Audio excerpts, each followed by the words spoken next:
Jefferson, and the following counties in West Virginia, Brooke, Hancock, and Ohio.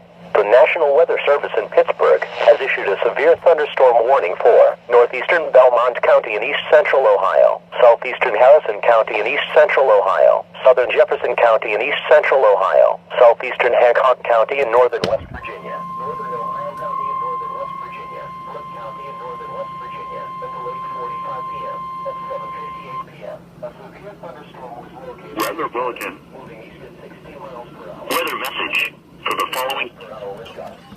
Source radar indicated.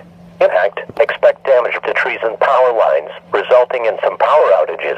Locations impacted include Weirton, Steubenville, Martins Ferry, Cadiz, Warwood, Wellsburg, West Liberty, Clearview, Wintersville, Mingo Junction, Fallensby, Reverson Heights, Kiltonsville, Yorkville, Bethany, Hopedale, Flushing, Smithfield, Adena, and Franklin. For your protection, move to an interior room on the lowest floor of a building. Please report severe weather by calling 412-262-1988, posting to the National Weather Service Pittsburgh Facebook page, or using Twitter at NWS Pittsburgh.